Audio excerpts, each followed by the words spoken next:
nothing more fun than watching Republicans grovel, run around, step on each other just to get the approval of Donald Trump. More importantly, the endorsement, the complete and total endorsement of Donald Trump. One of those is Mo Brooks. He's been in and out of the good graces of Trump. But lately, Donald Trump has thought about taking back that endorsement. So Mo Brooks wants to make sure that he's still within those good graces. And there's nothing more better than that for a beta bus.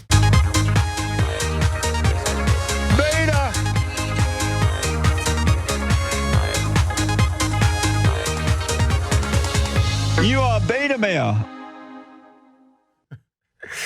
Donald Trump did talk to the Washington Examiner about how he's thinking about taking back that endorsement for Mo Brooks. Let's look at his quote there. It's pretty straightforward. Mo Brooks is disappointing. I'm determining right now. Has he changed? Yeah. Now, this is why he thinks Mo Brooks might have changed, because at a rally, I think it was last August, he was at a rally and he didn't get the best reception when he said this. There are some people who are despondent about the voter fraud and election theft in 2020. Folks, put that behind you. Put that behind you. Yes. Look forward. Look forward. Look forward. Beat them in 2022. Beat them in 2024.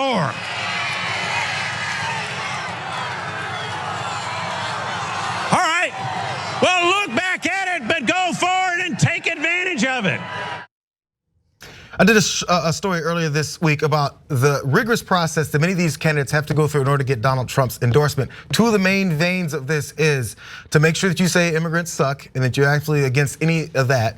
And that also you gotta buy into Trump's consistent declaration that the 2020 election was stolen from him.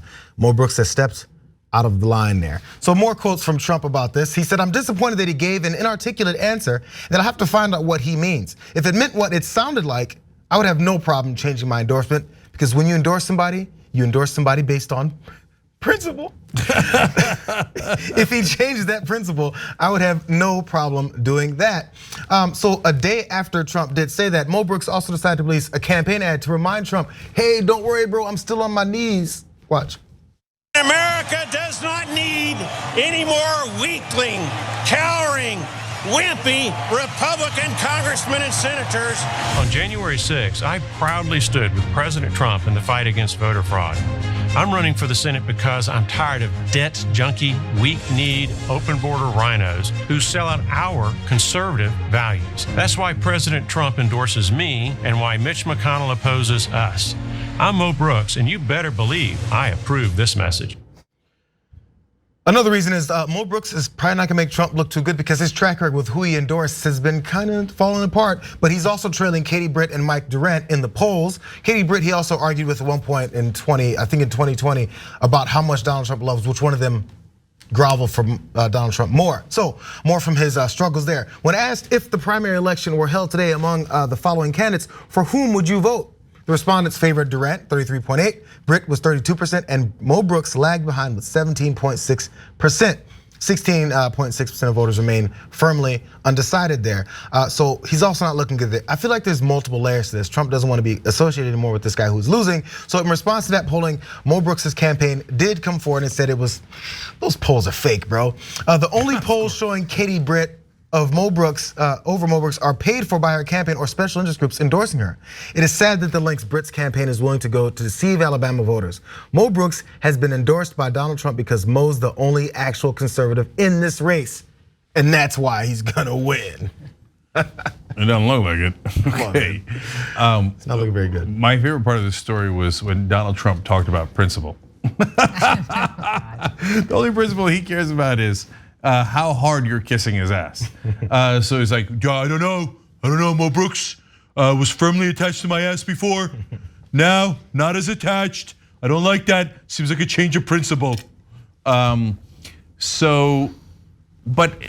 my second favorite part of the story, most interesting part of the story, is you see Mo Brooks in that Alabama crowd saying something simple like, okay, let's not look back at 2020, let's look forward because we got to win in 2022, we got to regain power, etc. I mean, look, Democrats have said that a million times when Al Gore lost, John Kerry lost, etc. And in very, very contentious races, Al Gore had actually won. When they recounted everything, he had actually won the state of Florida, but the Supreme Court stopped the count. So that election was actually stolen. Still, Democrats said, let's look forward, and nobody ever booed. But when you tell a Republican crowd in Alabama, they're like, boo, look backwards, look backwards. Let's keep arguing that forever because it is all about Trump's ego. We bow down to Donald Trump.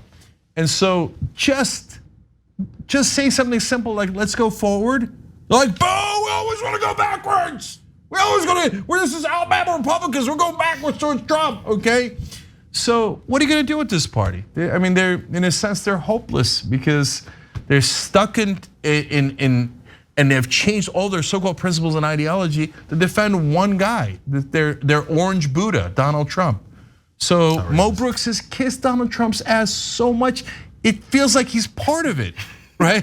He's like the third cheek, but he just said half a sentence slightly wrong and they're ready to be done with it. I'm picturing 3 ass cheeks on Donald Trump. Don't do that. I think it's important to also kind of dissect why he has such a vice grip on the Republican Party. And when people are struggling and suffering the way the working class is, they're going to look for a strong man, right? And there's no real solutions being offered to them. They're promised things from both parties and it's never brought to fruition. So, until we start addressing that, people are gonna look, even when it's false hope and it's false promises, they're gonna look for that strong man. And I think, I feel that Democrats, we're responsible for some of this ourselves. We have not offered true solutions that we are actually willing to follow through on. People are needing health care. People are needing a livable wage. The rent crisis is going through the roof. People are suffering, and that's not even talking about the tens of thousands of Americans who are dying from lack of health care every year. These are real crises and people are really hurting.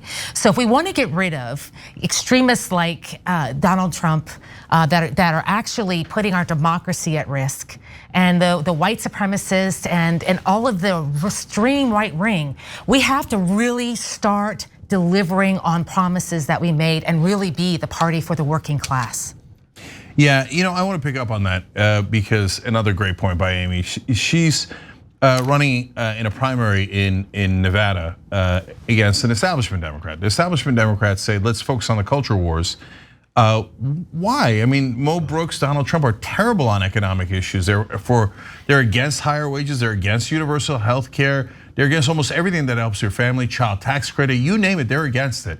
We would have a massive advantage if we ran on those issues. The problem is, corporate Democrats didn't deliver on those promises and they didn't fight for those things. So it's embarrassing. And they also take donor money from corporate PACs.